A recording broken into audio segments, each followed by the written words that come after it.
नमस्कार साथियों, स्वागत है आप सभी लोगों का आरएस बाबा पर। आप लोगों के लिए मैंने ऑलरेडी एक वीडियो अपलोड किया था जिसमें मैंने आप लोगों को बताया था कि अगर आप लोग फिजिकल सिम का यूज कर रहे हैं जो कि प्लास्टिक की सिम होती है, वो कुछ दिनों के अंदर आउटडेटेड होने वाली है।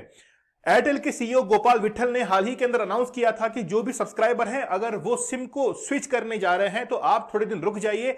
आप लोगों के लिए ई सिम जो है वो अब इंट्रोड्यूस की जाएगी। ई सिम के बारे में मैंने ऑलरेडी आप लोगों के लिए लेक्चर लिया था, लेकिन अब हाल ही के अंदर गवर्नमेंट के द्वारा 5 रूल जो है वो इंट्रोड्यूस किए जाएंगे। जो भी सिम यूज करने वाले हैं, नई सिम खरीदने वाले हैं और जो सिम बेचने वाले हैं, उनको ये 5 नियम बड़े ध्यान से सुनने चाहिए। हाल ही के अंदर अनाउंस किया गया है कि new SIM card rules to be followed in India from 1 December, मतलब 1 दिसंबर से नए जो रूल्स हैं वो अब लागू होने जा रहे हैं। इसीलिए आप लोग अब जो है ध्यान से देखिएगा इसको। हाल ही के अंदर जो गोपाल विट्ठल हैं, एयरटेल के सीईओ हैं, भारतीय एयरटेल के, उन्होंने कहा था कि अगर जो भी सब्सक्राइबर हैं वो अगर न्यू सिम को लेना चाहते हैं तो थोड़े दिन रुक जाइए। आप लोगों के लिए ई सिम जो है उसको हम लोग इंट्रोड्यूस करने वाले हैं। मैंने आप लोगों के लिए लेक्चर भी लिया था। आप लोग देखते हैं कि बहुत से सिम के अंदर फ्रॉड होते हैं। जैसे घटना छोटी सी मैं जिक्र करूं, एक महिला है जिन्होंने 90 दिन तक किसी सिम का यूज नहीं किया था। वो सिम किसी और को अलॉट होती है और अलॉट होने के बाद वो नंबर जो है उस नई महिला को मिल जाते हैं। फिर बाद में क्या होता है कि जो पुरानी महिला थी जिसके पास वो नंबर था, उसने वापस से उस नंबर को एक्टिवेट करा लिया। मतलब एक ही नंबर पर 2 महिलाओं के पास में कॉल जाना शुरू हो गया। लेकिन फ्रॉड इससे कैसा हुआ कि जैसे ही ओटीपी आता है तो ओटीपी जो है वो नई महिला के पास में आने लग गया, जिसको नया नंबर जो है अलॉट किया गया था। उसके पास में जैसे ओटीपी आया तो उसका दिमाग जो है वो काम करने लगा और उसने उस फ्रॉड को अंजाम दिया था। ऐसी बहुत सारी खबरें जो है वो आए दिन हम लोग न्यूज़पेपर के अंदर पढ़ते हैं। ये जो आप लोग नए रूल देख रहे हैं, इनको 1 दिसंबर 2023 से जो है वो लागू होना अब होने वाला है। लेकिन पहले इसको 1 अक्टूबर 2023 से इंप्लीमेंट होना था, लेकिन अब उसको पोस्टपोन करके 1 दिसंबर 2023 नई डेट जो है वो अब अनाउंस की गई है। साथ ही में यह भी कहा गया है कि जो भी स्कैम होते हैं सिम्स के थ्रू, जो भी कुछ दिनों के अंदर बहुत ज्यादा बढ़ चुके हैं, उनको कम करने के लिए नए रूल्स और रेगुलेशन जो है वो सरकार के द्वारा लाए गए हैं। आखिरकार ये सिम होती क्या है? सिम की full form subscriber identity module, मतलब जिसके नाम से जो भी व्यक्ति सिम को यूज कर रहा है उसकी आइडेंटिटी इस सिम के अंदर होती है, उस चिप के अंदर होती है और इजीली उसको आइडेंटिफाई किया जा सकता है। आप लोग बहुत सारी तरह की सिम जो है वो यूज करते हैं। सबसे पहले एक सिम यूज आती थी जिसको हम लोग फुल सिम कहते थे और बहुत बड़ी होती थी वो। उसके बाद में मिनी सिम जो है वो हम लोग यूज करने लग गए। फिर आ गई माइक्रो सिम, ये साइज के आधार पर है। फिर है नैनो सिम और अभी जो यूज हो रही है वो है एम्बेडेड सिम। आप लोगों ने हाल ही के अंदर ई सिम का नाम सुना होगा। यहां पर ई जो लिखा हुआ है शब्द, ये ईमेल के साथ में कंफ्यूज मत कीजिएगा, क्योंकि ईमेल के अंदर जो ई आता है वो आता है इलेक्ट्रॉनिक मेल, लेकिन यहां पर ई जो है वो है एम्बेडेड।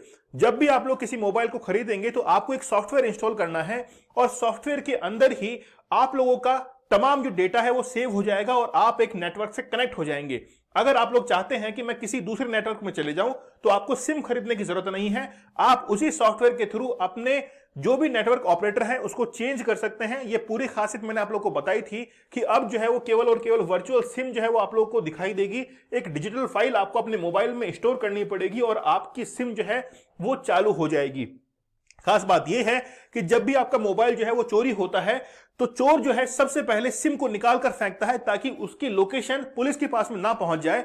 लेकिन अब होगा क्या कि अगर मोबाइल चोरी हो रहा है तो उसके पास में सिम को निकालने का कोई ऑप्शन नहीं है, क्योंकि आपका अगर मोबाइल ऑन है या ऑफ है फिर भी आपकी लोकेशन पुलिस को ट्रेस हो सकती है, क्योंकि वो तो डिजिटल है और डिजिटल जो है वो तो वर्चुअली है। उसको वो ना तो छू सकता है और ना ही निकालकर फेंक सकता है। इसलिए फ्रॉड से आप लोग आसानी से बच सकते हैं। चलिए जानते हैं कि आखिरकार न्यू सिम रूल्स जो है वो क्या जारी किए गए हैं। सबसे पहले सिम डीलर वेरिफिकेशन जो है वो करना पड़ेगा। सिम को जो बेचने वाले हैं उनके लिए है और नेटवर्क ऑपरेटर के लिए है। जैसे ही कोई व्यक्ति सिम लेने के लिए स्टोर पर आता है तो सिम बेचने वाला उसको सिम दे देता है और एक फॉर्म पर साइन करवाता है, फोटो वगैरह लगवाता है, लेकिन उसका वेरिफिकेशन नहीं होता है। अब से पुलिस वेरिफिकेशन उसका करवाना पड़ेगा। अगर पुलिस वेरिफिकेशन फेल होता है तो जो टेलीकॉम ऑपरेटर है उसके ऊपर 10 लाख रुपए का फाइन लगाया जाएगा, क्योंकि हो सकता है कि वो किसी फेक आईडी से उस सिम को लेने के लिए आया हो। अब से पुलिस वेरिफिकेशन के बाद में ही सिम अलॉट होगी। दूसरा है डेमोग्राफिक डेटा कलेक्शन। जब भी कोई सिम लेने के लिए जाता है, आप लोग भी कई बार सिम लेने के लिए जाते हैं तो आधार कार्ड या किसी दूसरी आईडी को वहां पर लगाते हैं, ये बात अच्छी है, लेकिन इस बार आधार कार्ड के साथ में आपका डेमोग्राफिक डेटा जो है वो भी वहां पर सेव होगा कि आप लोग रहते कहां पर हैं, आपकी लोकेशन क्या पे है, और तमाम डेटा जो है वहां पर सेव किया जाएगा। इसीलिए यहां पर कहा गया है कि डेमोग्राफिक डेटा जो है उसका कलेक्शन किया जाएगा, क्योंकि कल को अगर कोई बात होती है आपको इजीली जो है वहां से बुलाया जा सके। तीसरा रूल ये है, बल्क सिम कार्ड। बहुत सारे लोग हैं जो कि एक सीरियल नंबर से सिम्स को यूज करते हैं। जो भी बल्क के अंदर सिम लेना चाहते हैं, अगर वो किसी बिजनेस से जुड़े हुए हैं तो उनके लिए कोई लिमिट नहीं है, वो बल्क के अंदर सिम ले सकते हैं। लेकिन जो नॉर्मल यूजर्स हैं उनके लिए 9 सिम जो है अलॉट की जाएगी एक आईडी पर, उसकी ज्यादा जो है वो सिम अलॉट नहीं की जाएगी। एक आईडी पर 9 सिम जो है वो लिमिट यहां पर लगा दी गई है। फिर हम लोग बात करते हैं सिम कार्ड डीएक्टिवेशन रूल। अगर मान लीजिए कोई भी व्यक्ति है जिसने 90 दिन तक किसी सिम को यूज नहीं किया है, तो वो सिम किसी और को अलॉट कर दी जाएगी और उसके बाद में जो पहले वाला यूजर था वहां से उसको डीएक्टिवेटेड जो है वो कर दिया जाएगा। ठीक है, इसीलिए यहां पर सिम कार्ड डीएक्टिवेशन रूल जो है वो लाए गए हैं कि अगर 90 दिन तक आप लोगों ने यूज नहीं किया है तो वो किसी और को जो है वो अलॉट कर दी जाएगी। फिर है पेनल्टीज की बात करें। पेनल्टीज इसलिए लगाई गई हैं क्योंकि जो भी सिम के वेंडर्स हैं वो बड़ा घपलत करते हैं। आप लोग जब सिम लेने के लिए जाते हैं तो सिम को बेचने वाला ये कहता है कि अभी मैं तुरंत जो है वो उसको एक्टिव करके देता हूं, है ना। आप लोगों ने एक फिल्म देखी होगी जिसके अंदर ये कहता है कि अभी ठीक करके देता हूं। मुझे उस मूवी का नाम जो है वो कमेंट सेक्शन में कमेंट करके बताइएगा। जो भी वेंडर्स हैं वो अगर रजिस्टर्ड नहीं होते हैं 30 नवंबर तक, क्योंकि जो भी वेंडर्स हैं उनको रजिस्टर होना जरूरी है, उनको अथॉरिटी को रजिस्टर करना जरूरी है कि हम लोग जो है वो सिम बेचने वाले हैं। अगर आप अपने आप को रजिस्टर नहीं करते हैं तो आपके ऊपर 10 लाख रुपए तक का फाइन लगाया जाएगा और हो सकता है कि आपको जो है वो जेल भी हो जाए। इसीलिए 1 दिसंबर 2023 से पहले पहले मतलब आप तमाम रूल्स को जान लीजिए, नहीं तो आपको प्रॉब्लम हो सकती है। ठीक है, ये रूल इसलिए लाए गए हैं ताकि जितने भी फ्रॉड हैं उनसे बचा जा सके। आप लोग सोच रहे होंगे सर इसमें अंतर क्या है, पहले भी तो ये रूल थे, लेकिन पुलिस वेरिफिकेशन इतना सख्ती से नहीं हुआ करता था। पहले कोई भी जुर्माना नहीं था, कोई जेल का प्रावधान नहीं था, इसलिए बिना किसी डर के वो अपना काम किया करते थे।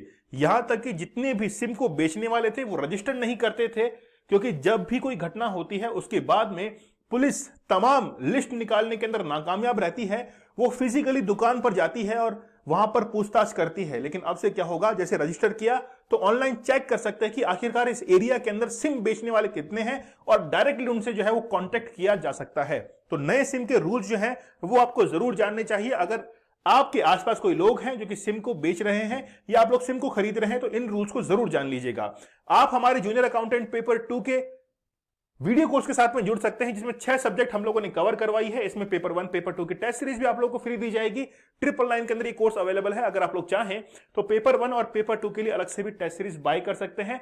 फुल डिटेल सॉल्यूशन के साथ में आपको टेस्ट सीरीज अवेलेबल हो जाती है। एप्लीकेशन जरूर डाउनलोड कीजिएगा। आरएस बाबा दीपक सर टेलीग्राम चैनल है दीपक सर ऑफिशियल, या फिर आरएस बाबा दीपक सर से जुड़ जाइए। आप लोगों के लिए पीडीएफ और नोटिफिकेशन यहां पर अवेलेबल है। अगर आप लोग चैनल पर नए हैं तो जरूर सब्सक्राइब कीजिएगा। मिलते हैं आप लोगों से अगले सेशन में, तब तक के लिए धन्यवाद। Thank you. जय हिंद।